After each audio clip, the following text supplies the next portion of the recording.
Thank you so much, Sarah. Hello, how are you feeling? Having a good morning so far? Yes? Yes. So, for a very long time, I was very skeptical about story. I just thought it was fluff. You know, the word that people throw around, it was inconsequential, can't be relevant at all to the work I do. But through a culmination of strange events, I can actually identify one point in time and one place where I changed my mind. And I was reminded of it just about 6 months ago when I met up with Vitaly Friedman, whom some of you might know from the Smashing Conference, yeah? And it was another conference in October, and we were just remarking how difficult it is to remember stuff, and how difficult it is to remember all these amazing talks at conferences when you see it, and it's like, okay, I want to grab everything, all this knowledge. But it just so happens that there's one very short talk, many, many years ago, 2013 to be precise, at a conference in France. This place, if you've been to Avignon, this is a building to see, and it's where the papacy was hosted in the 14th century. And like 7 popes actually lived, well, I guess they don't live there, but they did run the Catholic Church from there. And that year, the conference was on sort of like a side part of this beautiful building. There's one talk which everyone who it's a tiny little conference. I think it was, I think we were less than 100 people that day. But if you mention this particular talk, everyone's going to remember it. And it's about, it was a guy, his name was Alain, and he spent 5 minutes telling us his funny little story about how aubergine is not a color or not one color, and about how he struggled to identify what aubergine actually means as a color with his client. And the reason why everyone remembered that talk, because he was the only one who told a story that day. Now, that particular conference, something else happened to me. I'm a researcher. I kind of like to research. I stayed at an Airbnb, and the usual thing I like to do when I go to a place I don't know is try and get a place with a kitchen, so I can go to the supermarket, try and figure out how I buy food in a language I don't know and that I can't read, although in this case it was French, so I almost managed, and see what the experience is like. Use an appliance that I have not a manual for, so I can understand the interactions that somebody uses. So this is something that I kind of like to do. I don't know what that makes me.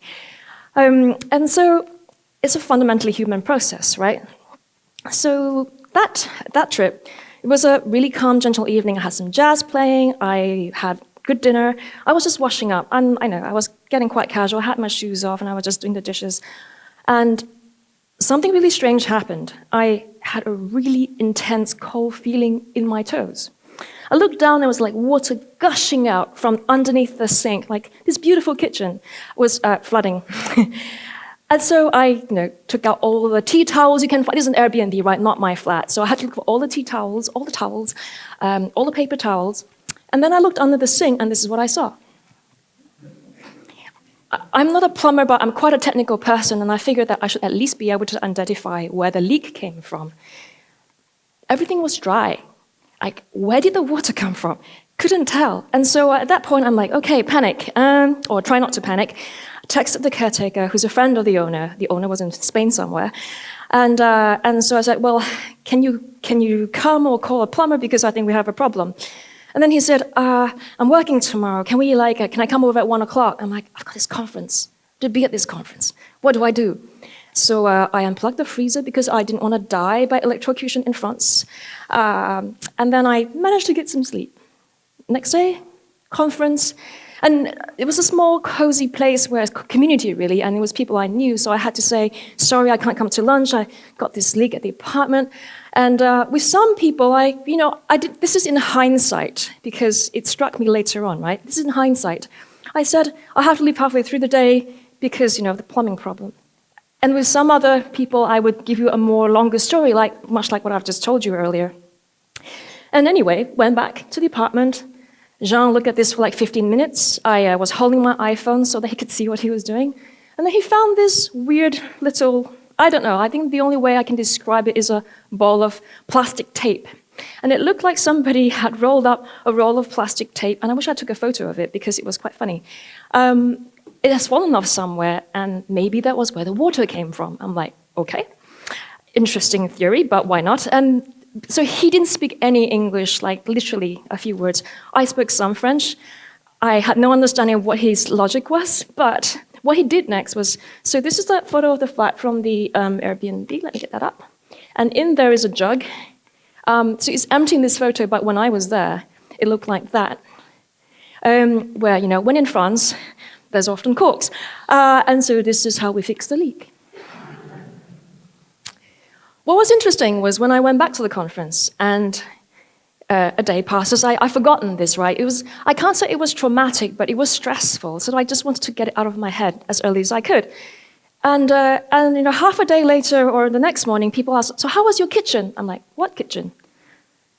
And it struck me then that the people whom I told the story to were the ones who remembered that I had this stressful situation because I went through the trouble of actually telling them what happened. And it begs the question. So this is a small sample. If you're a researcher in the audience, you know that this is a very small sample and therefore not necessarily indicative. Well, it could be indicative, but not necessarily true all the time. But since then, I've had other experiences which would actually indicate to me that there's something here. What is a story? What's an anecdote? And it begs the question, what is a story? Right? The funny thing is when you and I talk about it, we instinctively know what a story is. But if you're really trying to talk about it and break it down, it becomes a lot harder. It's like a slippery slope when you're trying to identify it. But luckily, there were some smart people, two scientists, at the end of 1980s. They published a paper. So these two scientists were William Brewer and Edward Lichtenstein. What they did was they took like stories of similar lengths, and then they broke it up into different pieces and sort of rearranged the sequence of how the story was told. And then they gave it to their students and asked them to identify which ones were stories. And essentially, people were able to identify a story if it had an emotional dynamic, really precise. Text which produced surprise or suspense with a suitable resolution. And otherwise, it may not be a story. Let me give you an example that will illustrate this very clearly. And this is a quote by David John Moore Cornwell, and you might know him much more better as Jean le Carré. Author, the cat sat on the mat is not the beginning of a story, but the cat sat on the dog's mat is. And isn't it funny how we instinctively know where the story is?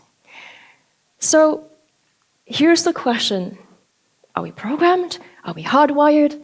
We so often struggle to explain this to ourselves. So over the past, I was starting to collect quotes and I got tired of them, so I'm just going to show you a couple.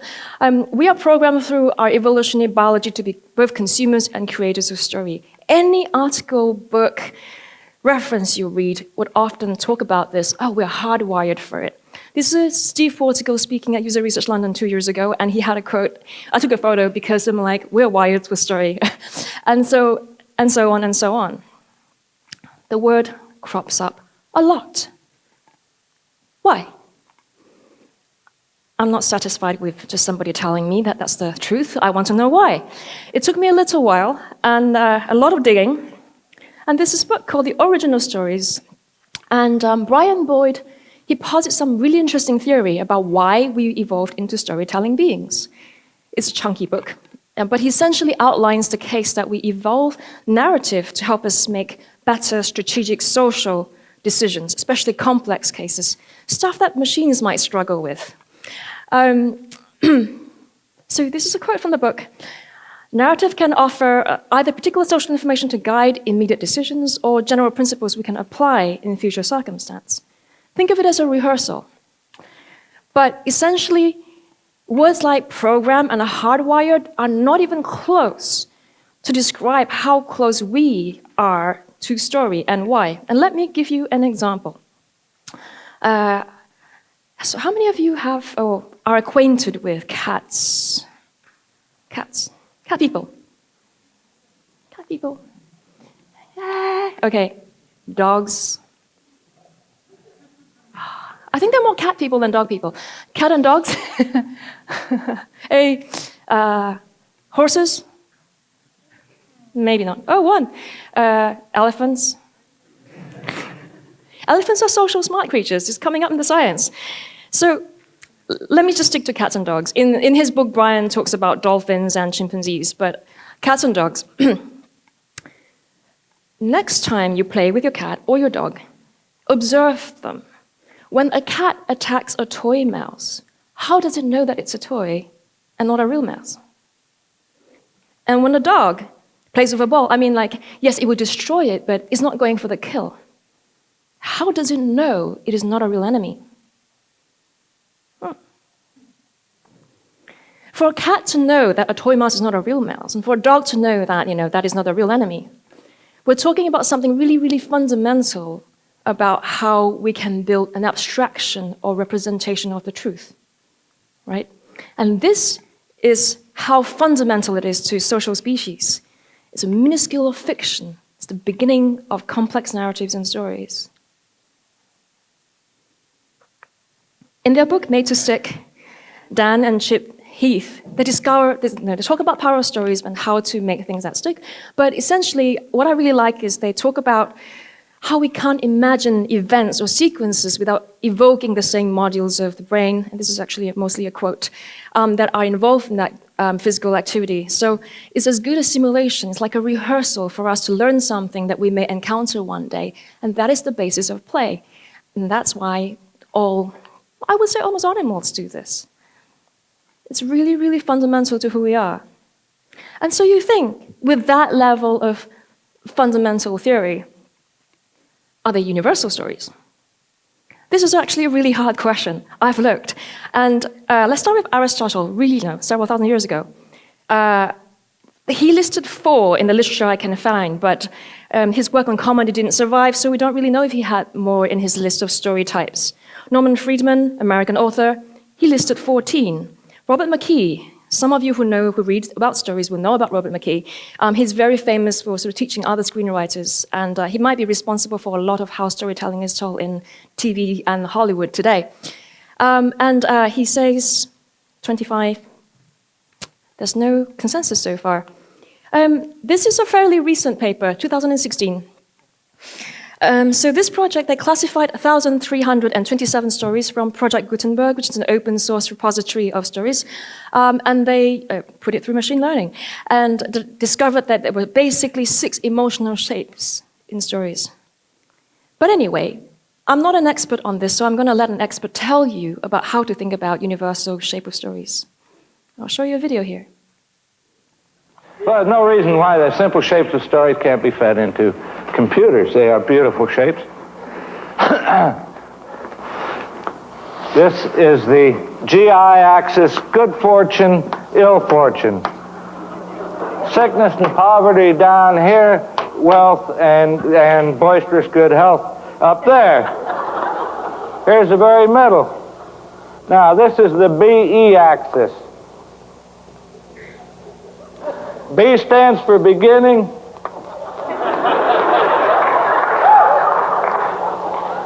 E stands for electricity.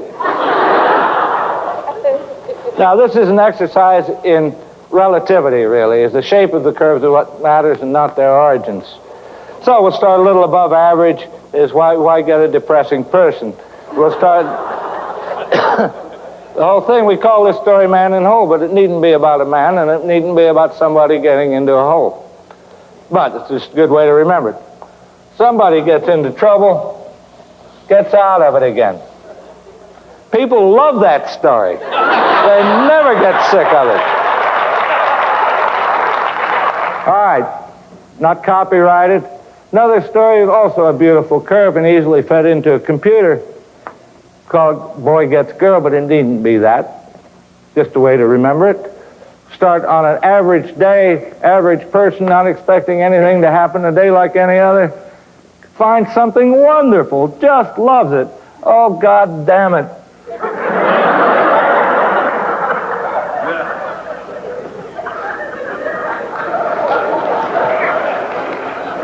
Got it back again.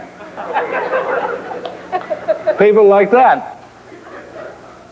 Now, these are beautiful curves, and this gets a little complicated. Computers can now play chess, so I don't know why they can't digest this very difficult curve I'm going to draw for you now. And it so happens that this is the most popular story in our civilization. Western civilization is we love to hear this story. Every time it's retold, somebody makes another $1 million. You're welcome to do it. Now, surprisingly enough, I've said it's depressing. You know, people don't like stories about below average days and people. But we're going to start way down here. Worse than that, who is so low? It's a little girl. What's happened? Her mother has died. Her father has remarried a vile-tempered, ugly woman with two nasty daughters, big daughters. You've heard it. Anyway, there's a party at the palace that night. She can't go. She has to help everybody else get ready. She has to stay home. Now, does she sink lower? No. She's a staunch little girl, and she has had the maximum whack from fate, which is the loss of her mother. She can't go any lower than that. Okay, so the fairy godmother comes. Gives her shoes, gives her stocking, gives her mascara. Gives her means of transportation, goes to the party, dances with the prince, has a swell time. Boring, boring, boring, boring, boring, boring, boring. Now there's a slight inclination to that line as I've drawn it because it takes perhaps 20 seconds, 30 seconds for a grandfather clock to strike 12. Does she wind up at the same level? Of course not. She will remember that dance for the rest of her life. Now, she poops along on this level till the prince comes, the shoe fits. She achieves off-scale happiness. I never get tired of watching that video. But he illustrates the point that Lichtenstein and Brewer did, that there is this concept of a story that you must have this rise and fall in energy. And sort of the emotional energy that goes. And you might be more familiar with something like this, which is the 3-act structure that everybody talks about. The beginning, middle, and the end. The beginning being the exposition where you set things up, you get to know who your characters are. The middle where things happen, more drama, a little bit more of the confrontation, a rising action, and then a big climax, car chase, helicopter chase, I don't know, fist fight. And then a resolution at the end when everything is happy ever after, or something of the kind, or maybe not in some cases. And there is this notion of, the technical term, discourse order or event order. Basically, discourse order is how you talk about the sequence of things, and event order is what actually happens. Let me give you an example. If you actually go and find a crime novel from the 1970s, and it's not that long ago, it's only 40 years ago, you spend a third of the book just getting to know all the characters, who's in the room, who's married to who, and then about a third of the book in, somebody dies, and then you spend the rest of the book figuring out who done it, who did it. But now, if you turn on the TV, Netflix, nobody has TV anymore, right? And if you watch a crime docudrama, what's the opening scene? Murder. The dead body shows up in the first scene. And it sort of shows you how we have gotten more sophisticated, or maybe just different in how we decide to tell stories now compared to we used to. And I had the opportunity to learn with a crime fiction novelist and how they wrote crime fiction. And what was interesting to me is where that tension comes from. It comes from our interaction as human beings. And in sort of the Western canon and lore is about what you want as a human being versus what the universe doesn't want you to have, or other people who don't want you to have it. And so there's always this sense of conflict where you're trying to figure out how you resolve that conflict, and that is the story in the Western canon. And I think it was actually Kurt Vonnegut who said, every character must want something, even if it's a glass of water. So it's really about need and about what that maps out in the real world. Hold that thought, because there is a different way to look at story that maybe some of you have encountered but don't have a name for. So if you watch Japanese manga, or if you might have come across this without actually knowing it. Actually, I know for a fact that most of you have, but I'll suspend that for later. Kisho tenketsu. I'm not Japanese, so I might not be pronouncing it correctly, so if you speak Japanese, please come and correct me afterwards. This is sort of more the Oriental way of looking at story format, and I found it massively fascinating. Let me break this down for you, because you can do this with the language from the Orient. Ki, a scene is set. Shu, the elaboration of the scene, the embellishment of the characters, you get to know the characters. And 10, where you have an unforeseen event and a sort of context change, like a climax. And things become more complex because all of a sudden your characters that you know are in an unfamiliar situation or something has changed. Getsu, the resolution and focusing how on that the tension resolves in this act. So it's sort of, kind of, instead of the 3-act type structure, like where you're climbing a hill, it's a little bit like this with a twist in the middle. So the entire tension of the story comes from realizing what you thought happened is not what actually happened. Now, this is the reason why I think many more of you have encountered this than you realize. How many of you watched the last season of Game of Thrones? Oh, come on, more hands. Yeah, okay. How many of you have seen this article? Hey, okay, excellent. So, if you haven't read this is, if you've watched Game of Thrones, but you haven't, this is interesting. This is an article by Zainab Tufekci, and about the real reasons fans don't like the last season of Game of Thrones. I actually didn't watch half of it, so I didn't really mind. But what she said was particularly interesting because she was comparing the different types of storytelling and what happens when it's different. If you grew up reading fantasy books, you'll also be familiar with this notion of sociological storytelling versus psychological storytelling. And so the way she described it, this article is so good that I would have read the whole thing out for you, but it would have taken all my time, so that might not have been so wise. I'm just pulling you a couple of choice quotes, which I think illustrate her point. In sociological storytelling, the characters have personal stories and agency, but are greatly shaped by the institutions and events around them, so the context, if you like. And the incentives for character behavior come noticeably from these external forces that strongly influence their inner lives, and then they fit their internal narrative to align with their incentives, justifying and rationalizing the behavior along the way. In the long way of saying, we are influenced by our circumstance and our context, and the decisions we make are based on the outside forces as much as inner forces, and we're more likely to adjust our inner alignment and rationalize our actions because of outside forces. And this is the crunch point. If we can better understand how and why characters make their choices, we can also think about how to structure our world that encourages better choices for everyone.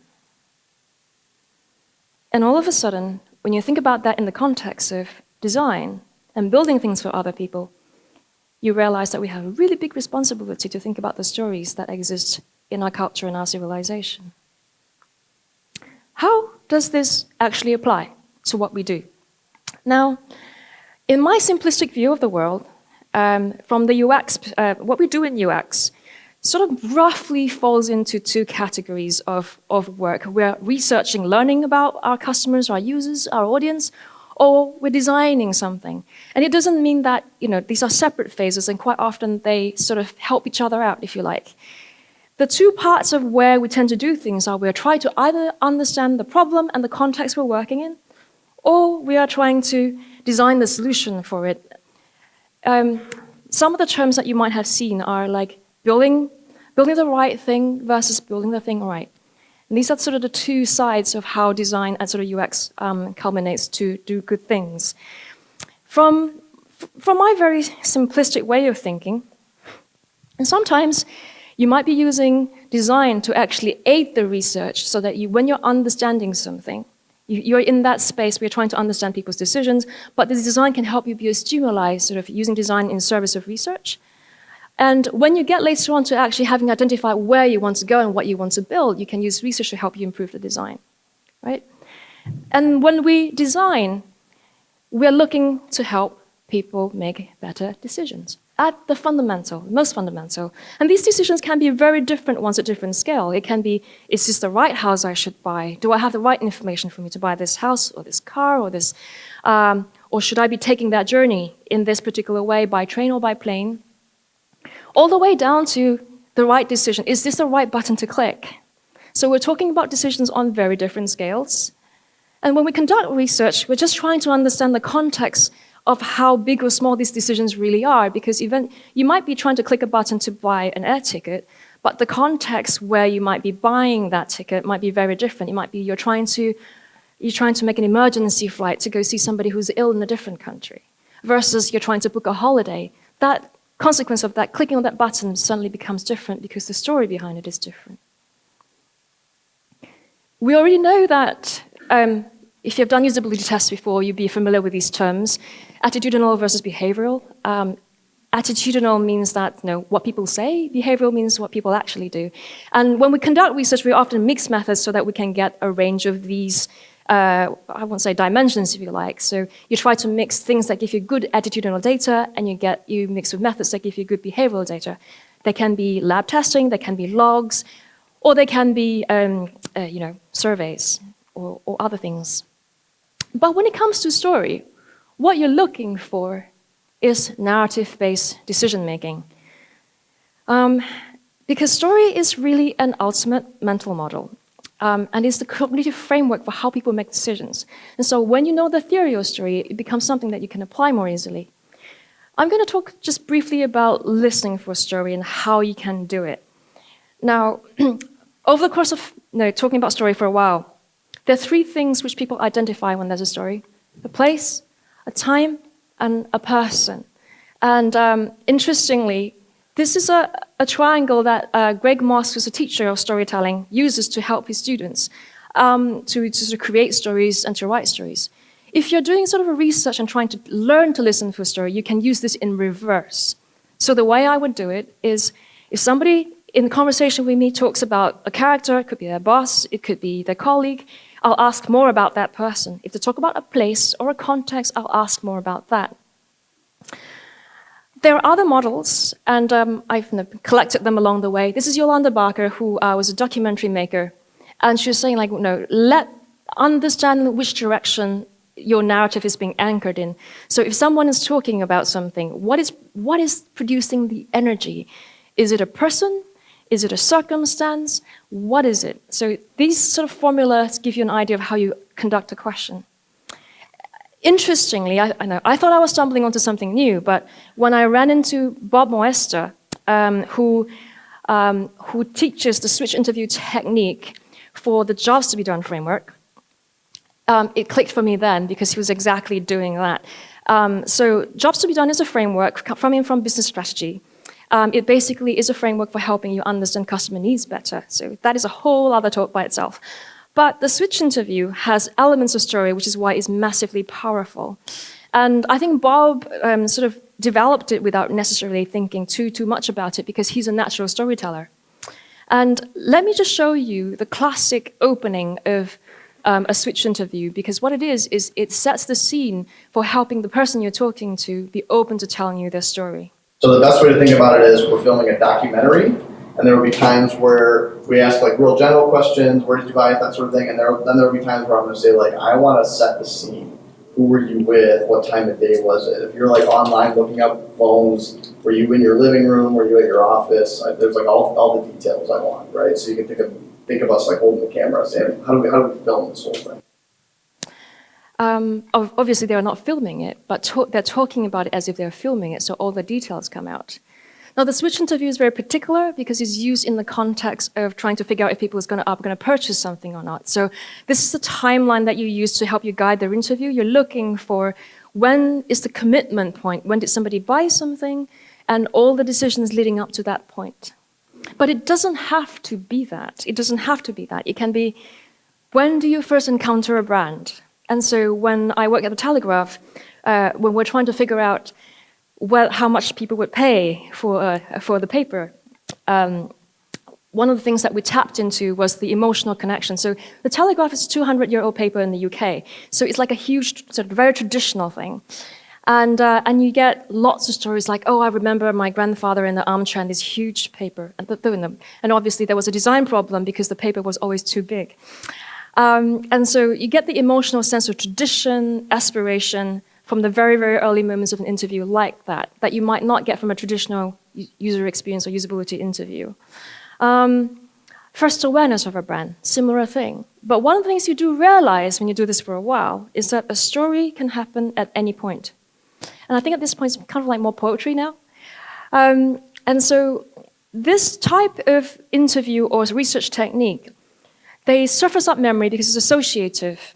And so when you surface up details, you're going to remember other things, and that helps you figure out why certain things people do are important to why they eventually click that button or not. It can be massively powerful. So that's one way I think about it. I use this model, I use the timeline, but there's also other ones out there, and this is just another one I like, which is called the Karpman's drama triangle. It's from the theory of transaction analysis in psychology, I suppose.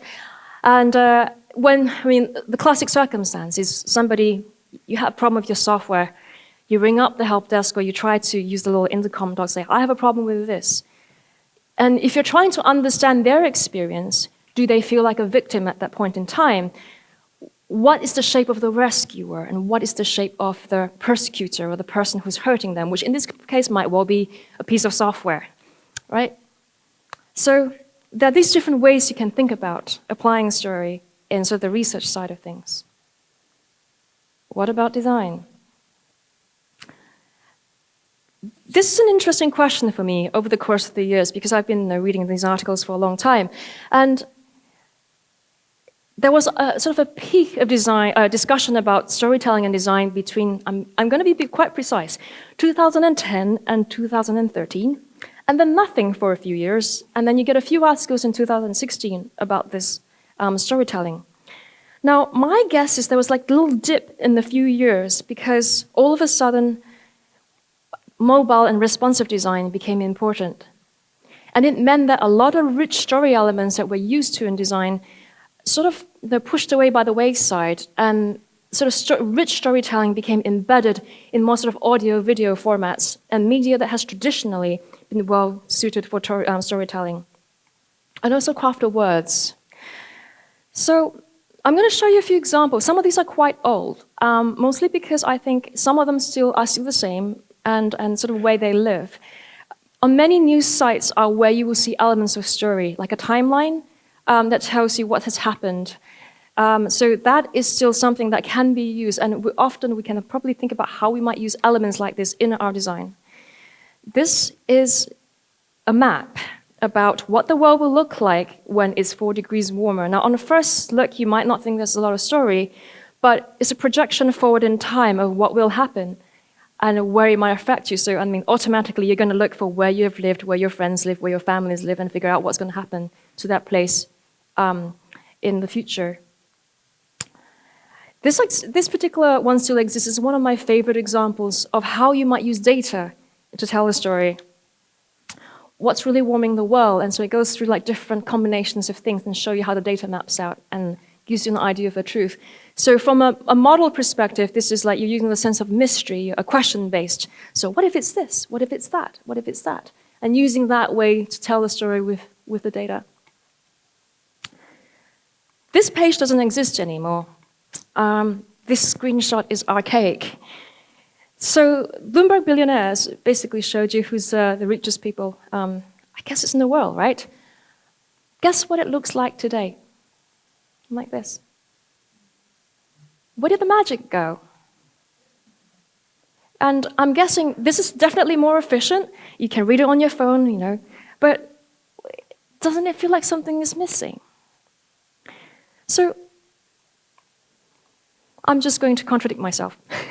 There is a tendency to talk about story and design as it's something that is flattened on the screen. And somebody else said this for me, which I'm very happy about. This is it's a conference, Beyond Tolerant Conf in 2015, where Steve Souders and Mark Zeman were talking about this. We're designing timelines, not static pages. And in your user's mind, the story begins way before they arrive at your app and continue long after they leave. So think about like time. Somebody might have heard of your brand that you're working for, the company you're working for, sometime maybe in an ad somewhere, maybe mentioned by a friend. And then they construct a story about how they see your brand. And then maybe if they've interacted with you, they might have a sense of how you feel like to interact from a customer service perspective. And then if they read stuff that's on your site or on your app, they have a sense of what the content feels like. And if you see there's a disjoint between any of these elements, it's not a congruent story. This is what usually marketers talk about, but I think it's totally relevant to user experience. And then you have the visual side of things, right? How do things look? Your color, your creative direction. This is the amount of time they'll actually spend on your app or on the thing that you built. But the story for them begins a lot earlier and continues a lot later. So it's more like this. Use an app, you go to something else, context change. Use the app, go to something else, context change. I like to look at a couple of big brands that everyone knows as examples of how story elements are used. And Nike is a very obvious one. This is from a few years ago. I'm starting to like this habit of keeping old archaic versions of sites. So they have a hero. They always have a hero, and often the hero is supposed to be you. And I think they're very, very good at this. So this was last year, 6 months ago. And obviously with the Women's FIFA World Cup, all of them are localized at the moment to the women's team, and the women being the hero. So it's interesting, that trope that keeps coming back. It's a very hero-driven narrative. In the complete change of context change, I'm going to talk about cheese. This is a site I love, and it's an organic, sort of like a farmer's basket service in the UK. A very human-facing voice, and I like them because they do story well in everything. They do story well when something comes to you in a box, and you get a little note saying, hey, sorry the strawberries are a little bit tired this week because the weather was a bit too hot. And cheese, like I said, context change. So you talk about the character there. All of a sudden, this is not just any cheese, it's really special cheese made by this particular people. And all of a sudden, your cheese is special, right? So that's how story can help you sort of define the character of what you're building and what you're designing for. Something else I like to do. This is a very, very old version of Airbnb, about 2015. I actually really love this. I hated how it slowed down everything, but there's something magical about you being able to watch this and imagine that you are there and that's your space. Have you looked at what it looked like today? That's how it looks like now. What do you feel? It's functional. It's probably much more profitable, but it's lacking some magic. Actually, no, this is 6 months ago. This is what it looks like today. Yeah. So you can see what the potential is, right? That's hoping there is another angle to this, because there always is another angle. If you look at what Instagram is doing, about what other people are doing, the other place for story is to allow people to create their own. This is the Airbnb one, but this is entirely on Instagram and the Instagram stories. And it is not just through the medium of photography or the medium of video, medium of data. This is Tableau. So if you're into studying data analytics, they allow you to create your own dashboards. And I was really fascinated. There was a whole section in the help to tell you how you create a story with a Tableau data. And you know what? I've recently done some research. So this year I've been spending a lot of time working with engineers. And what they usually do is they try to manage outages when things go wrong. And so we've been working on tools to help them debug these outages. And so just last week, actually, I was conducting some design concept testing. And you actually hear things from the engineers, like these are DevOps, right? Or site reliability engineers. They will say things like, oh, I'm trying to collect all these things in order to help me build a story so they can explain their rationale and problem-solving path to their colleagues. So there are several places in here where we can think about how we can use concept of the approach of design and apply it with story. Number one, how does your audience fit into your story, right? What's your story? You need to get it straight first before they can figure out how they fit in with you. And how do you fit into their story? What's the internal narrative that you might fit in theirs? And then thirdly, how would you allow your audience to create their own stories, if that's what you do? Now, it doesn't apply in every circumstance, but it can apply in more than you imagine. This morning, George talked about using AI as a design material. We can think of story as design material, but I don't think it's just that. I think story is that fundamental context within which we can build and design, and in sort of that space to create that buffer for that context change that we constantly all go through. So basically like this, what people do best. In closing, I'm going to play you an audio clip. It's an interview between Bridget Kendall, who is a BBC diplomatic correspondent, and Will Self, another author. And so let me just... Why not? But nonetheless, we do have a big sympathy for the narrative, don't we? The idea of a story, that something happened, it carried on, it finished. And it feels as though in your novels you're saying to the reader, I want you to work a bit harder than that. Well, no, it's not so much that. It's just, Oliver Twist, lost in central London, just happens to meet his grandfather. I don't know about you, but my life really doesn't seem to have had a plot. Certainly not a plot that turns on coincidence in a big way or serendipity.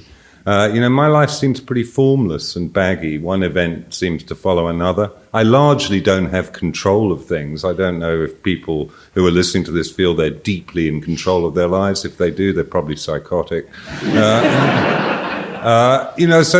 I think the reason we reverence these aspects of fiction and narrative is because we wish our lives were like that. But it's certainly how we view them in retrospect. We impose narrative structures on them, but it's not really how they're lived.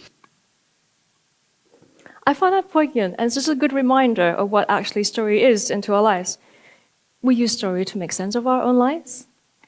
Why not use story to better understand each other so that if we understand how and why people make their choices, we can also better think about structuring our world so that we make better choices for everybody. Thank you.